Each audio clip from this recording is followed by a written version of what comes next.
I will get you the stars, I will get you the moon. Yours sincerely, Mohammad Ahmad TV. सारे गामानी डोरे मी फासोला अंग्रेजी में अगर आप बात करें वो मुझे सारा आता है। अच्छा, कभी खुद भी गाते हैं वहाँ? अल्लाह मियां ने वाकई तो मुझे बड़ा ज़बरदस्त बनाया, लेकिन कौवे जैसी आवाज़ दी है। 65 years on and we still don't know what we want to be and where we want to go.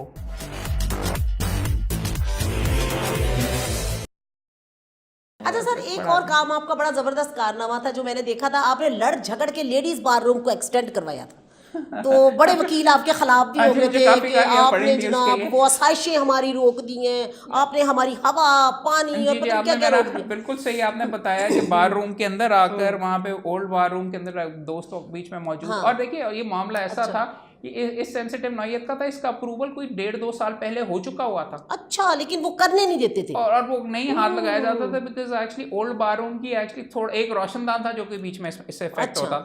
और जब हमने कर डाला तो वहाँ पे बीच में सीनियर वोकला ही मौजूद थे जो आके एक्चुअली कमेटी रूम के अंदर उन्होंने आके मेरी काफी बेइज्जती की। उन्होंने मुझे कहा कि वो यंग मैन, तुमने हमारी बीच में हवा बंद कर दी है। मैंने कहा जी बिल्डिंग बनाने से हवा तो नहीं बंद होती, बट नहीं हम नहीं होने देंगे, हम नहीं। मैंने कहा जी मैं तो करूँगा, और मैंने बीच में उसके बाद करके किया, और मेरी कैबिनेट ने भी मुझे बैकअप वगैरह किया। लेकिन जो चीज़ मेरा हमेशा ये जो चीज़ करनी है और जो चीज़ सही है वो आंखें बंद करके कर ली। बीच में काफ़ी झाड़ वगैरह मुझे पड़ती रही, और फिर मेरे अपने बीच में कमेटी मेंबर जी मुझे बचाते रहे। कई दफ़ा मैंने स्टैंड लिए तो मैं इरफान शेख को क्रेडिट देता हूँ कि वो बीच में आके ठंडा कर किया करता था कि लोग मेरे पास मेरे गले पड़ते थे। अच्छा, आपने बड़ा मजे का वैसे जवाब दिया था उस वक्त जब उन्होंने कहा था कि नहीं हवा नहीं, आपने हमारी रोशनी बंद कर दी। आपने कहा था वो 4 बल्बों वाली बात बताइए। मैंने उनको कहा था कि सर ये मेरा आपसे वादा है कि मैं वहाँ पे एक्चुअली 4 बल्ब आपके लिए लगवा दूंगा ताकि आप सब अंधेरे में ना बीच में रहें। गंदा सा रोशनदान जिसके अंदर थोड़ी सी बीच में से रोशनी आया करती थी, क्या उसकी जगह पे 4 बल्ब लगा देता हूँ। आपने उन्हें ये बड़ा मजे का जवाब नहीं मुझे वैसे बोलना चाहिए, अगर उन्होंने YouTube पे देख लिया तो मेरा दाखिला बंद कर दे। अब तो मैं सेक्रेटरी भी नहीं, उन्होंने अब तो मैं सेक्रेटरी भी नहीं। लेकिन वो जो आपने काम किया वो सदका जारी है, और वहाँ की सब बहनों की दुआएं आपके साथ है। अच्छा, वैसे सर एक चीज आपने एक काम आप नहीं कर सके, आपने डे केयर सेंटर भी मुझे कहा था। जब मुझे पता है कि जब आपने इतना लंबा परफॉर्मा दिया था ना, मैंने कहा ये क्या है, आपने कहा ये पढ़े मैं ये सारे काम करूंगा। उसमें डे केयर सेंटर 2-3 चीजें थी उसके अंदर। एक तो लिस्ट बहुत लंबी थी और बेशुमार चीजें मैनेजेबल जो करनी थी या जो कर सकते थे। दूसरा I was not very clear कि इसके फंड्स कहाँ से आने, और तीसरा I was not very clear कि ये जगह कहाँ पे हमें मिलनी है। अच्छा, मेरा इनिशियली बीच में ख्याल ये था कि इसको जो अगर डे केयर सेंटर बनना है तो हम कोर्ट से बीच में और ये रजिस्ट्रार साहब से बात भी हुई थी कि उनके मुकदमों में अगर फैमिली डिस्प्यूट्स वगैरह के लिए आए, रादर देन बच्चे कोर्ट्स में मिलें, कोई एक जगह उनके कोऑर्डिनेट करके बीच में मुख्तस कर दी जाए जहाँ पे स्टाफ और जहाँ पे वो बीच में सप्लाई करें। मैंने टच किया था, मैं ये नहीं कहूँगा कि मैंने कोई इस पर ज़्यादा मुशक्क़त की, एक दफ़ा किया मगर they did not seem very interested. और मैंने जैसे आपको मैंने बताया लेक्चर्स ये वो वगैरह मेरी कोताही है, ये मैं शायद नहीं कर सका। अच्छा सर, एक चीज़ मैंने वैसे देखा तौर पे बाज़ काम बंदे का करने को जी चाह रहा होता है, लेकिन वो नहीं कहते प्यार ज्यादा है जिंदगी कम है, कि वो टेन्योर बड़ा ही थोड़ा सा लगता है, साल का टेन्योर ऐसे गुजर जाता है, पता भी नहीं चलता। तो वरना तो खैर जितना आप सोच रहे थे तो मे भी अगर कुछ और होता तो आप वो भी कर गुजरते। अच्छा, जिम का भी तो वैसे आपको शौक बहुत है, वैसे मैंने देखा है कि आप अब भी स्मार्ट हैं काफ़ी, और आप ज़रा सा आपका पेट निकले आप अब स्मार्ट होने की बड़ी कोशिश करते हैं, कहते हैं जी बस मैंने अब खाना पीना छोड़ देना है। फेसबुक पे आपकी तस्वीरें आ रही हैं। फेसबुक पे मैं ये लगाता रहता हूँ, स्मार्ट करने की ख्वाहिश करता हूँ, कोशिश नहीं करता। दोनों में बहुत फर्क है। नहीं, यू आर स्टिल स्मार्ट। किताबें मेरे पास बहुत पढ़ी हुई हैं एक्चुअली वर्जिश करने की, लेकिन करता बहुत कम हूँ। टेनिस वगैरह बीच में, टेनिस स्क्वॉश वगैरह वो बीच में थोड़ी बहुत चलती रहती है, मुश्किल है काम करना। वैसे अब तो सर हाई कोर्ट में जिम ना, वो अनस काजी के जमाने में मुझे लगता है कि जिम उन्होंने, हाँ जी, उन्होंने किया था स्टेब्लिश। अनस भाई की एक्चुअली मैं बीच में करता हूं कोऑर्डिनेट वगैरह, वो अच्छा है। I wasn't very clear actually इसके बारे में। डे केयर प्रॉब्लम मेरे नज़दीक शायद पहली प्रायोरिटी होती। अब मुझे ये नहीं बीच में समझ आती, आप अगर कोर्ट के अंदर आए हैं तो आपके अपनी कोर्ट इन्हीं लिबास के अंदर आप वहाँ पे जिम करेंगे, नहाने धोने का भी फिर आपको अरेंजमेंट बीच में करना चाहिए। वो थोड़ा सा लंबा बीच में मुझे लग रहा था, वो वाले एस्पेक्ट शायद आपको कवर करने पड़े। So I agree, I sort of actually agree कि जी होना चाहिए, लेकिन और दूसरा मसला उसका ये बीच में मैंने काफ़ी इसके डिटेल के अंदर इसको एग्जामिन भी किया था, फिर क्या ये जिम सिर्फ दोपहर के अंदर ही खुला करेगा? क्या लोगों को आप एंट्री वहाँ पे अलाउ करेंगे? जो कि ये लाइब्रेरी की हद तक तो ठीक है, मगर इसके अंदर वो सिक्योरिटी के भी थोड़े खदशात ये वो चीज़ें, सही बात है। और बाकी सारी उसकी लवाजमात भी तो साथ है ना। बेहतर एक्चुअली शायद ऑप्शन ये होता कि अगर आप ये क्या इसको कहते हैं जिमखाना क्लब या किसी और, खैर जिमखाना वालों को तो हमें वैसे ही नहीं मेंबरशिप देते, किसी क्लब के साथ आप एसोसिएट करके किसी जिम के साथ अगर आप सस्ते में करवा दें आप मुख्तलिफ इलाकों के अंदर, जिसकी फॉर एग्जांपल सिनर्जी वालों के लाहौर में 10-15 जगह पे 50% डिस्काउंट पे वकीलों अगर आप दिलवा दीजिए, उनके अपने घर के पास भी होगा, तो इस तरीके से किया जा सकता है। बट चीज़ें बहुत करने वाली थी, हाँ बहुत करने वाली थी। चले अब हम उम्मीद रखते हैं कि कभी ना कभी आप सदर आएंगे तो फिर करेंगे इंशाल्लाह हो भी सकता है, क्योंकि ये मैंने देखा है कि अहमद क़यूम अगर आए हैं तो किसी मकसद के तहत ही आए थे। इन्होंने इन्हें सेक्रेटरी बनने का शौक ज़रा भी नहीं था कि ये सेक्रेटरी बने, क्योंकि सेक्रेटरी बन के भी इन्होंने कोई कमाया वाया नहीं है, बस इन्होंने खर्ची किया है अपना टाइम भी लगाया तो नहीं शौक तो था, 1 साल के लिए एम बंदा मुशक्कत नहीं करता कैंपेन के अंदर, वो था बीच में। देखिए चले इन्होंने कहा मुझे शौक भी था, नहीं वो था, देखिए बिकॉज बात ये है कि आप बोर्ड पे मेरा अब देखिए शौक ये था, बोर्ड वालिद साहब के पास मेरे ख्याल में तकरीबन सारे ओहदे रहे, था मुझे शौक, और मुझे ये भी बीच में शौक था कि ये बीच में कंटिन्यूटी है, ये सदर सेक्रेटरीज के नाम लिखे हुए हैं, हम भी वो जाते हैं, मेरा नाम भी यहाँ पे हो, तो इस हद तक मुझे आई एम फाइन। आप इस हद तक भी मैं साइन कि आपका बीच में आप हों और इसकी वजह से आपको बेहतर मुकदमे आए, आपका बीच में नाम हो, आप वो भी आई थिंक जायज़ है मुकम्मल था, मगर इस ओहदे को बेचने वाला ये ओहदा नहीं। मेरा एक मकसद वैसे ये भी था कि यहाँ पे आके एक साल इंश्योर किया जाए कि ईमानदार, पहले वाले भी बेशुमार मेरे भाई थे, they were outstanding secretary, but बात ये है कि these things that I wanted to actually basically do lectures, ये वो मैं करना चाहता था। चलिए माशाल्लाह खैर आपने काफ़ी हद तक किया। अच्छा सर, म्यूजिक से आपको बड़ी दिलचस्पी है, मैंने ये देखा। वहश की हद तक। तो आपने अपने घर में वो एक स्टूडियो भी बनाया हुआ है? ये सीक्रेट है जी, बहुत बड़ा, लेकिन ये दुरुस्त है कि जी घर के अंदर मैंने म्यूजिशियंस के साथ मेरी बहुत दोस्ती आ रही है, खास तौर पे मॉडर्न म्यूजिशियंस, अली नूर, नूरी, अली अज़मत वगैरह। अली अज़मत से मेरी जान पहचान तो नहीं, लेकिन उसका मैं बहुत बड़ा फैन हूँ। इसके साथ जुनून ग्रुप के जो है जी, और इसके साथ साथ मैंने पिछले कोई 15-20 साल से अखबारों में मौसीकी पर लिखता रहा हूँ। अच्छा। और मैंने काफ़ी बीच में आर्टिकल्स वगैरह न्यूज़ में, डेली टाइम्स में सारे I am very broadly published, और इतना ज़्यादा मैं बीच में, और काफ़ी मैं नास्टी या काफ़ी वसीले अंदाज के अंदर बीच में लिखता हूँ और बेइज्जती काफ़ी करता हूँ, तो मुझे अमेरिका से भी गालियाँ आती थी तुम ये क्या कर रहे हो, तुम ये क्या कर रहे हो। और एक ज़माने के अंदर जवानी के अंदर मैंने टीवी प्रोग्राम भी बीच में मौसीकी के ऊपर बीच में करता रहा हूँ। तो सर ये वो सारे गामा पादा नीसा पामा गारे सा ये सब कुछ आता है? ये वैसे बेसिक्स हैं ये आप दुरुस्त कह रहे हैं, लेकिन किसको कहते हैं ईस्टर्न क्लासिकल मुझे कख नहीं आता ना। अच्छा, क्लासिकल नहीं आता, ये आपको पसंद है थोड़ा सा लाइट और थोड़ा सा फास्ट म्यूजिक? नहीं, सारे गामा नहीं, डोरे मी फा सोला, अंग्रेजी में अगर आप बात करें वो मुझे सारा आता है। और आई मीन इंस्ट्रूमेंट्स वगैरह और इन चीज़ों के अंदर भी हम क्वाइट। अच्छा, कभी खुद भी गाते हैं वहाँ? अल्लाह मियां ने बाकी तो मुझे बड़ा ज़बरदस्त बनाया, लेकिन कौवे जैसी आवाज़ दी है। अच्छा ये बहुत हल्की सी मस्कीन सी आवाज़ दी है।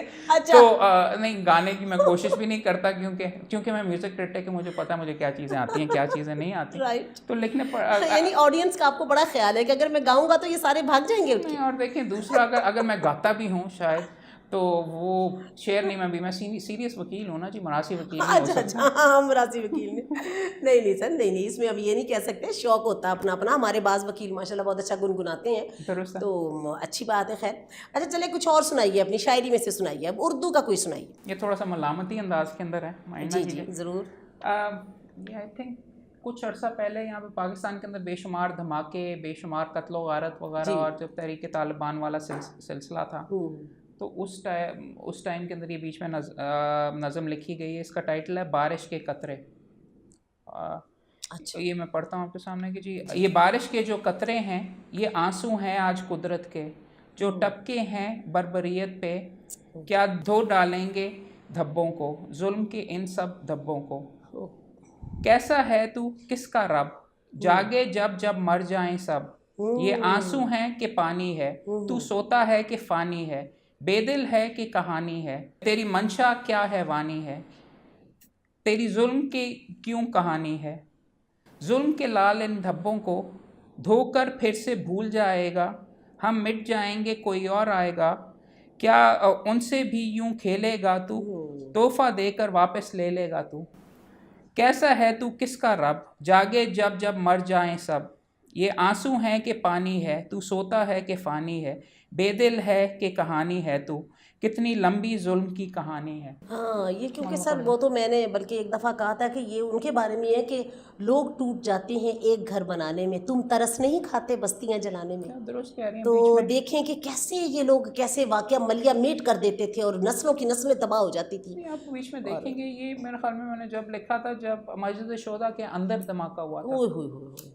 तो वहाँ पे आपका खुद भी बीच में एक्चुअली दिल दहल जाता है कि जी ये क्या है, वो जो जानवर जो हैं बीच में जो इस तरीके की जो ये हरकत करने, वो तो सही, मगर खुदा ताला भी तो है। खुदा ताला बहरहाल खैर अल्लाह की ज़ात ऊपर है और वो यकीनन वो उन्हें उनके किए का बदला मिलेगा, जो ये जहन्नुम रसीद होंगे वो। दुनिया तो उनकी खैर गई सो गई, आखिरत भी उनकी जाएगी, तो ये बात नहीं है। ये वाकया बहुत ही सीरियस मैटर वाकया था और अभी तक कहीं कहीं है और वाकया दिल दहलता है ऐसी बातें सुन के, सोच के। आपने संजीदा कर दिया मुझे। आप कोई मज़ाहिया से अपनी नज़म सुनाएं। मैंने अपनी अंग्रेजी वाली भी उसके अंदर दुखिया ही रखी हुई है ना करे वो सियासी लिखी हुई थी। मैंने बेगम के लिए लिखे हैं, चार लाइनें। चले जरूर जरूर जरूर। बेगम से वैसे आप काफ़ी डरते हैं, हम सबको पता है। डरते हैं वगैरह, चले उनको मैं डेडिकेट करता हूँ। हाँ ठीक है। I will get you the stars, I will get you the moon, yours sincerely Mohammad Ahmad Qayyum. अच्छा वाह वाह क्या बात है, क्या बात है। वैसे आपकी फैमिली के साथ मोहब्बत में अक्सर वैसे फेसबुक पे मैं देखती रहती हूँ, कभी मोमिन आपके कंधों पे चढ़ा हुआ होता है, तो कभी फातिमा आपके गोदी में होती है, कभी पीछे सो रही होती है आप उस पर, और बड़ी मुख्तलिफ शक्लें बना बना के आप तस्वीरें दे रहे होते हैं। यानी आपको कोई कम्प्लेक्स नहीं है कि मेरी तस्वीर लोग देखेंगे क्या कहेंगे। बड़ी अच्छी बात है, बच्चों के साथ खुश रहते हैं आराम से। बच्चों को जरूरी है ना। देखिए बात तो इसके अंदर ये है कि फेसबुक एक्चुअली मैं तो अपना बेसिकली टेंशन रिलीज़ करने के लिए और दोस्तों के साथ शेयर करने के लिए होता हूँ। और मेरी वालदा और बेगम को बिल्कुल नहीं पसंद वैसे, वो मुझे वालदा से वैसे झाड़ पड़ती रहती कि तू ये फिर क्यों लिखा था, ये क्या किया। बेगम वैसे भी आप देखेंगे कभी फेसबुक पे नहीं आती, क्योंकि वो मुझे, मैं तस्वीरें तो उसकी बड़ी उतारता हूँ, वो अपलोड नहीं करने देती मुझे। वो कभी कभी उनकी होती है लेकिन वेरी रेयर। हाँ, पीछे करके शी डज दैट, बट अच्छा आई एंजॉय इट। वो कहती हैं क्या नज़र लग जाती है। जी हाँ, वैसे वो किसको कहते हैं, मेरी बेगम का बीच में वो फलां तू तस्वीर मोमिन की लाई सी, इतने ज़्यादा लाइक हुए थे कि वो बीमार हो गया। अच्छा। यानी मोमिन की फिक्र है, मोमिन के बाप की फिक्र नहीं है कि उसको भी नजर लग सकती है। भाई हमारे भाई को भी नजर लग सकती है, माशाल्लाह वो भी बहुत प्यारी है। कौन पूछता देखते हैं, ठीक है बीच के टीवी पर प्रोग्राम वगैरह। वेरी नाइस, जबरदस्त हो गया। अच्छी बात है। चलो ठीक है, फैमिली के साथ एक अच्छा आपका एक होना चाहिए, उनके साथ फ्रेंडशिप होनी चाहिए कि आप बच्चों को लेके जाएं, घूमें फिरें, सैर करें। वरना जितनी हेक्टिक लाइफ है वकील की, इसमें देखें ना कहाँ टाइम मिलता है कि वो दोबारा अपनी फैमिली के साथ इतना ज़्यादा काम करें। अच्छा, एक और सर अच्छी बात होती थी कि आप हमेशा, मैंने पहले भी जैसे कहा कि आप लोगों के उसमें सारे जो प्रोग्राम लोग किया करते थे, मैंने देखा था आप उनमें हुआ करते थे। और ये बल्कि मैं ये कहना चाहती हूँ इनके हवाले से कि ये कोई खूबी नहीं है कि अगर आप लोग, आपका कोई बार का मेंबर को प्रोग्राम कर रहा है तो आप वहाँ पर नहीं जा रहे। अब ये किस चीज़ की खूबी है? ये तो आपकी खामी है। आपकी खूबी तो ये है ना कि जो आपका इलेक्टेड हमारा सेक्रेटरी है या हमारा सदर है या कोई भी है, वो आपके दरमियान में हो, और आपने माशाल्लाह टेन्योर ऐसे ही गुजारा है। नहीं मैडम, देखिए उसके अंदर मेरे नज़दीक ना मेरा बल्कि ईमान था कि फॉर एग्जांपल आप अगर फंक्शन कर रही हैं तो आप बार के लिए एक फेवर कर रही हैं। मेरा उसमें आके मुझे पसंद हो ना पसंद हो, ये हो वगैरह, मैं आपने मुझे वोट डाला या नहीं डाला वगैरह मैंने जाना इज इररेलेवेंट। बार के सेक्रेटरी का होना वहाँ पे बहुत ज़रूरी है। कितनी अच्छी बात नहीं, it matters because it makes a difference वहाँ पे उसकी बार की representation, because you are doing a good thing bar के प्लेटफॉर्म पे। और मेरा बेसिकली ये सिर्फ ये फंक्शंस की हद तक नहीं था, मेरा बीच में पॉइंट ऑफ व्यू ये था, खास तौर पे शादी, गमी, खुशी, और खास तौर पे जनाजे। कैंडिडेट्स तो लोगों के जनाजों पे चले जाते हैं, बड़े शौक से जाते हैं, बड़े से ढूंढ के जाते हैं, लेकिन जब बन जाते हैं तो फिर बड़ा मुश्किल हो तो खास तौर पे जो सबसे ज्यादा मस्कीन है उसके जनाजे पे जाना और भी ज्यादा बीच में मेरे ख्याल में बिल्कुल बहुत ज़रूरी है, और ये होते रहना चाहिए। क्योंकि अगर आप दोस्तों की खुशी में शरीक नहीं होते, खुदा ना खास्ता चलो खुशी तो फिर भी रह जाए, लेकिन गम में ज़रूर शरीक हो, अल्लाह रह नहीं करे, मगर फिर भी खुशी गम साथ साथ है ना सर। जितना मस्कीन, जितना कमज़ोर वो बंदा है ना, मेरे नज़दीक वो और भी ज़्यादा। बिकॉज फॉर एग्जांपल, एक मैं जनाजे पे गया, हमारी मैडम ही थी, वो बीच में फौत हो गई, कोई वकील नहीं मौजूद था, एक वकील वहाँ पे मौजूद नहीं था। बहुत ज़बरदस्त हमारी बीच में शायरा थी, बट वो जब उनको जाके उनके रिश्तेदार को कहा कि जी मैं सेक्रेटरी हूँ और मैं मैडम के बीच में आया हूँ, तो he felt good, as an वो उसकी बेसिकली बंदे के बीच में दुनिया तबाह हो गई हुई है। बट मगर अगर आप जाके ये टोकन अपने बार की रिप्रेजेंटेशन देते हैं कि यार कोई मसला है तो आप ज़रूर हमें बीच में बताना, हम आपके लिए यहाँ पे बीच में मौजूद हैं, उसने कहाँ पे आपके पास आ जाना, लेकिन वो आपकी कम अज़ कम ये आपकी ड्यूटी का हिस्सा, ये करना ज़रूरी है। बहुत अच्छी बात है, ये तो वाकई ये क्रेडिट जाता है बिल्कुल आप लोगों को। अच्छा सर, जैसे आपने अभी बताया है कि आप गाना गाते नहीं है, मगर आपने गाने लिखे बेशुमार जी, इंटरनेट के ऊपर रिलीज किए हुए, जाके लोग किस नाम से जरा बताएं, मैं सर्च आउट करूं। कहीं मिल ही ना जाए आपको, कहीं मुझे मिल ही ना जाए। अच्छा, खुदा ना खास्ता अगर मिल गया तो नाम बताइए। मैं आपको ये बताता हूँ, बीच में रेबल अलायंस के नाम से, रेबल अलायंस के नाम से एक साउंड क्लाउड के ऊपर एक्चुअली बीच में है, 100-125 उधर बीच में गाने पड़े। और जो बंदा वो गाने गा रहा है वो एक्चुअली एक इनकम टैक्स ऑफिसर है। अच्छा। एक एफबीआर वाला देखो वकील बीच में बैठ के, एफबीआर को आपने क्या बना दिया बताएं। वो बीच में सारे नहीं दोस्त आ रहे हैं मेरे जी बीच में, उसका मैं नाम नहीं बीच में बताऊंगा, वो ना कहीं बीच में माइंड करे, बट हाँ जमा होकर देखिए इतनी टेंशन के बाद शोर वोर मचाने का नहीं चाहता। कोई नहीं है सर, अब ये देखिए कि पॉजिटिविटी है, मैं तो समझती हूँ इसमें क्या नेगेटिविटी है, यानी अगर गुनगुना आप लेती हैं तो इसमें नेगेटिविटी क्या है, कुछ भी नहीं है। मैं आपका इंप्रेशन यहाँ पे अनफॉर्चुनेटली पाकिस्तान के अंदर बाहर अगर हो तो it might be a big deal, मगर यहाँ पे कोई फर्क नहीं पड़ता, हर बंदा करता है। वैसे तो आप देखे ना, बाहर आपने देखा, मैंने तो क्लिंटन को भी गाते सुना है स्टेज के ऊपर। जी उसने आप देखिए उसने आराम से गाया। अब मैंने ओबामा को भी गाते सुना, वो कितनी बड़ी स्टेट के वो सदर है, वो सोचे जी लो जी हमारे तो ये करियर पे ये तो धब्बा लग गया जी, ये तो पॉलिटिकल करियर। अमेरिका का अगर मैं सदर बन रहा होता तो मैं जरूर वहाँ पे गाना गाता, लेकिन पाकिस्तान के अंदर अनफॉर्चुनेटली पॉजिटिवली नहीं लिया जाता आर्ट्स को। वैसे मैं तो ये समझती हूँ बिला वजह खामखा, हालांकि आर्ट है ये भी एक, और फिर ये कि कौन सा कोई प्रोफेशनल है। आप देखिए ना हमारे जो सारे वकील है शौकी है ना, सब शौकी है। नहीं देखिए एक दुरुस्त है, लेकिन आपको शायद ये भी बीच में मालूम हो कि अल्लामा इकबाल का एक ज़माने में प्रपोज किया गया कि जज बने हाई कोर्ट के, राइट, तो उसके अंदर जवाब में वो चीफ जस्टिस जो लाहौर के थे उन्होंने कहा I know Iqbal the poet but I don't know Iqbal the lawyer. तो अगर वहाँ पे जाके इतने बड़े अजीम इंटेलेक्ट की रिस्पॉन्स ये वगैरह, क्लाइंट्स भी एक्चुअली आई थिंक ऐसी मामलात वगैरह देखते हैं, थोड़ा सा देखते हैं। चले कोई नहीं, लेकिन बहरहाल ये मैं समझती हूँ कि पॉजिटिविटी है जो कि जारी रहनी चाहिए। इससे ये कि एक तो आपका अपना कैथारसिस भी होता है, फिर आप अपनी चीज़ें शेयर दूसरों के साथ करते हैं, उसका भी होता है। वो प्राइवेटली ये गाना वैसे गाते हैं भाई, तो कभी मेरा ख्याल है मेरी कौवे जैसी आवाज़ से मैं गाना कोई नहीं गाता, और अगर अल्लाह मियां ने सुर वाली आवाज़ दी होती। अभी आपने कहा था कव्वे जैसी, नहीं कवि जैसी आवाज़ है आपकी, ये की क्या रीज़न थी? कवि क्यों गाते? क्या कहूँ, आप मेरी बेइज्जती करवाएंगे यहाँ पे।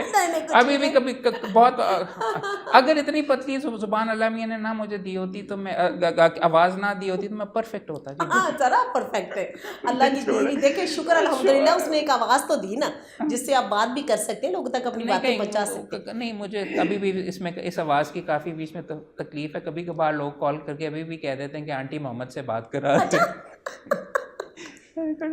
चलता जी, क्या किया जा सकता। अच्छा चलो ठीक है, चलिए जनाब बहुत मज़ा आया, बहुत अच्छा लगा। अगर और कुछ सुनाना चाहे तो मोस्ट वेलकम, मुझे कोई उसमें नहीं है, मैं आज का प्रोग्राम ये आपके नाम है। एक जाते जाते अब आपको एक अंग्रेजी अब सुननी पड़ेगी मेरे से। जरूर, नहीं जरूर बिल्कुल। ये एक्चुअली 14 अगस्त के ऊपर लिखी गई थी। चलो पाकिस्तान के 65 साल हो गए, पाकिस्तान के 65 साल पूरे हुए थे। It's called 65 years on. 65 years on and we still don't know what we want to be and where we want to go. Democracy or the military, or theocracy or claim disability, or do we care for the US when they don't care for me or you or us? There is a lack of trust, there is a state of disbelief. We vacillate and obliterate all the works done, want a newer state, don't like what we have become. Are we a militant state or a welfare one? Or do we want to be left alone? Or do we want the son, or do we want the father? Or do we want the son, or the mother was better? Or was the grandpa the one? Or are the brothers to rule? Is the captain a fool? What of the walrus in exile? And or do we want to do this in mullah style? 65 years on and we still don't know what we want to be and where we want to go. Is this the fief of the landed, or should all parties be disbanded? Let the capitalist rule be a corporate tool, try to play it cool with no electricity on and no money in the pocket. We spent it all on a rocket. 65 years on and we still don't know what we want to be and where we want to go. ये भी तो एक अफसोस ही है ना फिर, ये भी इसमें भी देखिए आपने फिर वही, इसका मतलब ये जो आप हंसते मुस्कुराते रहते हैं ना, ये वैसे लोगों के लिए है, ये अंदर से आप बड़ी सेंसिटिव है हर चीज़ को, आप कितनी वो देखिए आप ये इसको इसमें भी आप देखिए ना। मैंने वैसे सोचा था अपनी तरफ से कि चलो 14 अगस्त के लिए तो शायद को खुशी का मामला सामने आएगा, इसमें भी अफसोस ही हुआ कि भी हमें अफसोस है कि हमें अब तक नहीं पता कि हम क्या कर रहे हैं, कहाँ पे हैं। हर गवर्नमेंट आके नई अंदाज से करना चाहती। मेरे अब्बा जी ने सेंसिटिव के ऊपर यही मुझे कहा था ना कि यार भाई उधर तू वकील ना बन, तू बहुत सेंसिटिव है, तेरे वास्ते नहीं बीच में यहाँ पे चलेगा। लेकिन वो सही है, ये चीज़ें मैं इसीलिए लिखता हूँ कि ये बेसिकली रिलीफ है।